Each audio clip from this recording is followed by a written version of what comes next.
The officers almost missed it, just another welfare check in a quiet suburban home. The kitchen was spotless, the air still. But when Detective Monroe opened the fridge, she didn't expect to find a woman's body curled up inside, warm to the touch, as if she'd just been placed there, or worse, had crawled in herself. Olivia Cross had the kind of life people envied from afar. A tidy 2-story home with blue shutters, a well-kept garden, and a smile that greeted every neighbor as if they were family.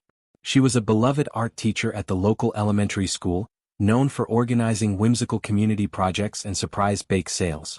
Her 8-year-old son Max was polite, bright, and often seen riding his bike up and down the quiet lane of Evergreen Hollow. To everyone who lived there, Olivia was the calm center of their little world, sweet, dependable, safe. But perfect masks hide imperfect truths. Detective Monroe found the first crack when speaking to the neighbors during the initial canvass. "We heard shouting last week," one of them said. "Like arguing." But when we asked Olivia about it, she just laughed it off. Said she'd dropped a pan and scared herself. Another neighbor recalled seeing a man in the window upstairs, tall, pale, just a silhouette. "But Olivia lived alone, didn't she?" he asked, confused. "I figured maybe it was a boyfriend visiting." There were no signs of a boyfriend. No signs of any visitors actually, at least none officially. Olivia's digital footprint showed a woman who kept mostly to herself. Her phone logs were clean, texts few and far between. No recent emails suggesting romantic involvement. Yet in her home they found something far stranger. Journals tucked beneath her mattress, filled with page after page of writing. But they weren't written in Olivia's usual neat, curly handwriting. These entries were jagged, frantic.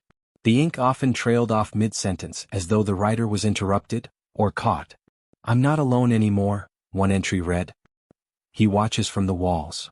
At first glance, investigators thought perhaps she had a mental illness. A break from reality. Maybe stress, grief, or loneliness had driven her to imagine someone watching her. But the odd part was this: Olivia had no known history of mental health issues. Her doctor's records were clean. And the handwriting in the journal didn't match any of her previous entries, not even under pressure. A forensic analyst confirmed that the later entries were likely written by someone else. Someone who knew intimate details of Olivia's life, including the names of students she never posted publicly and bedtime stories she only read aloud to Max. Then there was the phone. Though she had deleted most of her recent call history, the data retrieval team found traces of encrypted messaging software that had been removed just 48 hours before her death. The app, a heavily disguised version of a peer-to-peer voice chat tool, had been used for months, always between midnight and 2 a.m. Whoever she was talking to, she wanted it hidden. And she was careful. No usernames, no saved voicemails, no recorded calls. But what Olivia hadn't known was that the microphone on her phone was still syncing background sound to her cloud storage. A glitch, or perhaps a subconscious cry for help. The last uploaded recording, dated 2 nights before her death, was just under 18 seconds long. It starts with the sound of heavy breathing. Then a whisper, "You said I'd be safe. You said you weren't real." Pause. Then, faint and gravelly, another voice, male, replies, "I never said that. You were just too scared to hear me." It sent a chill through the room when the detectives played it. The timestamp aligned with when a neighbor had reported flickering lights and a loud thud around 1:15 a.m., but police were never called. They started re-examining the house. The attic was clean. The basement, empty. No signs of forced entry, no foreign fingerprints. Yet behind a mirror in Olivia's bedroom, they found a small hole, a ventilation shaft no bigger than a fist. Inside it, dust had been disturbed. And behind that, a wire. Not electrical but fiber optic, a camera wire. Someone had been watching her from inside the walls. Olivia's past provided few clues. She had no enemies, no jealous ex-lovers, no stalkers on record. But 6 years ago she had reported a break-in at her previous apartment across town. Nothing stolen, but the place had been ransacked.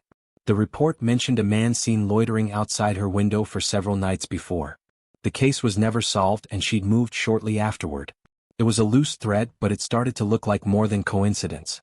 The deeper they dug, the more contradictions emerged. Olivia had purchased her home under a false last name. Cross wasn't her real surname. It was an alias she adopted after changing her identity. She'd used a private online service to disappear from a prior address. The service, typically used by victims of domestic abuse or whistleblowers, ensured privacy by scrubbing online presence and creating false employment records. She had, in essence, vanished and restarted. Whatever she was running from, it had found her again. And now there she was, curled inside her fridge, not cold, not bruised, but warm and wide-eyed, like she'd seen something before the light went out. A woman no one really knew. A victim who tried to escape the past but couldn't outrun whatever had followed her into the dark. When the paramedics arrived, they expected the worst, but they weren't prepared for what they found. Olivia Cross lay curled tightly inside her own refrigerator as if placed there with care, arms folded, eyes half closed, lips gently parted like she'd fallen asleep. There were no visible wounds, no blood, no sign of trauma. But the thing that stopped the chief medical examiner cold wasn't her posture. It was the heat radiating from her skin. She was still warm. The fridge, by all accounts, was functional. It hummed softly when plugged in, its compressor running as expected. Yet the inside was not cold. The thermometer read just over 85 degrees Fahrenheit.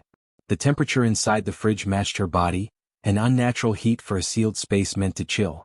The door was closed tight, no gaps, no light inside. There were no signs of forced entry or mechanical failure. But it was as if the fridge had been repurposed. As if someone had designed it not to preserve but to entrap. That made no sense. Olivia had no known enemies. No one in her life would have had the knowledge or the time to retrofit a household appliance into a sealed thermal chamber. Yet here they were, standing over her still warm body with no clear cause of death, in a neighborhood where crimes this brutal had no precedent. The autopsy offered little clarity. There were no marks on her neck, no petechial hemorrhaging in her eyes, no water in her lungs. Her internal organs were all intact, showing no signs of disease, poisoning, or failure. Her heart had simply stopped. There was no explanation. It was as if someone had switched her off. What troubled the forensics team most was the livor mortis, or lack thereof.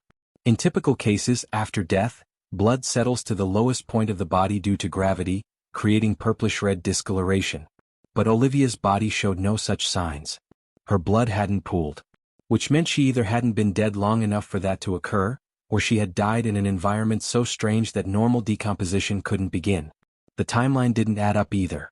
The welfare check was requested at 10:26 p.m. by the school principal, after Olivia failed to show for work and missed several calls.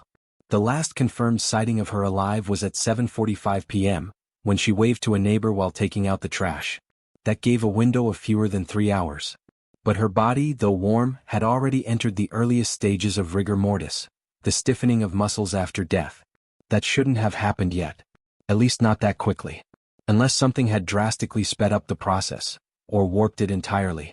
Surveillance from 2 homes on the cul-de-sac showed no visitors arriving or leaving Olivia's property. No vehicles pulled into her driveway. No shadows crossed the porch. The front and back doors were locked from the inside and the windows were latched. There were no signs of entry, no disturbance. It was like she simply vanished into her own kitchen. But there was one anomaly. The back porch camera from the house behind hers caught a flicker of motion at exactly 8:53 p.m. A single flash of white light burst from Olivia's kitchen window, not steady but strobing like something electrical shorting out. Less than 2 seconds later it was gone. The timestamp placed it just before the estimated time of death. Police re-entered the house with that clue in mind. They took apart the refrigerator piece by piece. At first it seemed standard, consumer-grade parts, no modifications. But embedded deep in the lining of the appliance was a scorched panel, roughly the size of a paperback. It had no branding, no serial number, and was fused directly into the internal wiring. An unmarked circuit board. The panel had burned out, likely around the same time the strobe light was recorded. One detective, ex-military, recognized the design. Not commercial. Military adjacent. Possibly experimental tech. Something used in heat regulation or electromagnetic suppression. But what was it doing inside a refrigerator in a suburban kitchen? A toxicology screen revealed something even stranger. Trace levels of melatonin, cortisol, and DMT, a potent hallucinogen. But Olivia had no drugs in her system apart from her daily multivitamin. The levels weren't organic. They seemed artificially introduced but not by ingestion. More like exposure. Inhalation or even electromagnetic stimulation. The combination could theoretically induce intense fear, hallucinations, and paralysis, all while the subject was awake. And then there was the fridge seal. On its surface it was standard. But the inner lining bore deep indentations, not from the outside trying to get in, but from the inside pushing out. Olivia had tried to get out. Scrape marks, subtle but present, were found on the inside of the door. Faint fingerprints overlapped each other along the edges. Her own nails were broken, 2 of them snapped to the quick. But none of this had been visible without special lighting. The question burned: why would she get inside? Nothing pointed to a forced entry. Nothing suggested murder in the traditional sense. But everything pointed to intent. Whether Olivia got in herself or was coerced, physically, psychologically, or otherwise, was unclear. But she hadn't just ended up in the fridge. She had been trapped, maybe by someone or something, in a way that suggested design, precision, and a chilling purpose. She hadn't just died. She'd been silenced. And the house, so still and quiet when the cops arrived, felt suddenly less like a crime scene, and more like a cage. After days of unanswered questions, the investigation into Olivia Cross's death began to shift focus, away from Olivia herself, and onto the house that had swallowed her whole. It was Detective Monroe who first noticed the flaw. While reviewing blueprints of the property, she realized something was missing. The dimensions didn't add up. The kitchen wall that housed the refrigerator extended nearly 4 feet further on the outside than the interior layout suggested. At first, they chalked it up to renovation error or shoddy record-keeping. But Monroe had a hunch, and she wasn't wrong. A thermal scan of the kitchen revealed a dead space behind the fridge. Not insulation. Not wiring. A cavity, cold and empty, with no known access point. The wall was smooth, solid drywall. But behind it was air. Hollow, still, and wrong. The forensic team tore into it.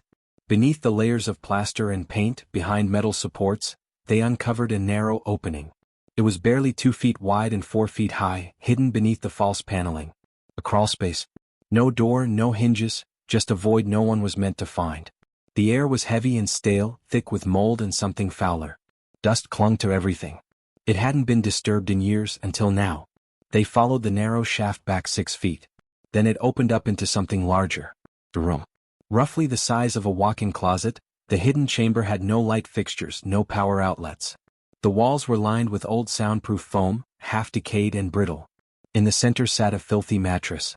On it, a rotting blanket, several broken pencils, and a pile of Polaroid photographs, dozens of them. Each one captured the same woman, Olivia. Sleeping in her bed. Brushing her teeth. Sitting in her bathrobe reading to Max. None of the photos were taken with her consent. And none of them were recent. The earliest dated back 5 years, before Olivia even moved into the house. Pinned to the wall above the mattress was something even more disturbing. A mosaic made entirely of newspaper clippings. Every article described a missing woman from the surrounding counties. All disappeared under similar circumstances. No sign of struggle. No suspects. All of them reported missing between 1999 and 2016. Some were teachers, some single mothers. Some bore a passing resemblance to Olivia, dark hair, medium height, quiet lives. Most had lived alone. One of the photos showed a familiar image, the exterior of Olivia's house. But the year on the back read 2001. Different siding. Different owner. Same house. It had belonged to a woman named Claire Holman, last seen in September of that year. Her case had gone cold. The house was sold 6 months later, then again 3 years after that. In total, the home had changed hands 6 times in 20 years, every time following the unexplained disappearance of a female occupant. The pattern was undeniable. The house wasn't just a setting. It was a stage, and someone had been pulling strings behind the scenes for decades. When authorities dug deeper into the property records, they found irregularities. The original builder was a small contractor with no surviving business records. The wiring had been altered at least twice since its construction. One former owner, an elderly man named Henry Darrow, was institutionalized after claiming his house was breathing at night. He died in 2008. Another, a couple who lived there in the early 2010s, left after only 7 months. In their exit interview, they claimed the house was haunted. Things moved. Lights flickered. Sometimes we'd wake up and the hallway would be warm, like someone had just walked through it. But no complaints had ever escalated to formal investigations. Until Olivia. Back in the hidden room, investigators made one final discovery. Embedded in the floor beneath the mattress was a small, rusted panel, a service hatch. It led to a tunnel, now collapsed, that once ran beneath the foundation and out toward the storm drain system. It was narrow but navigable. If someone had lived down there, if someone had crawled through it unnoticed for years, it would explain the movement, the whispering voices Olivia had recorded, the cold spots in the house. The presence she claimed to feel. It would explain how someone could have been there without being seen. It wasn't just that Olivia had been watched. She had been studied, tracked, hunted. And when she tried to hide, to start over, to create a life of quiet normalcy, the house welcomed her in. It knew her name, remembered, and someone or something was still inside it. Not a ghost, not a demon, but a man, or the shell of one, who had lived in the walls for years, consumed by obsession, madness, or both. Olivia hadn't just died. She had been claimed. By a place designed to disappear women. A house that ate them, one by one, and left nothing behind but silence. And now the silence was all that remained.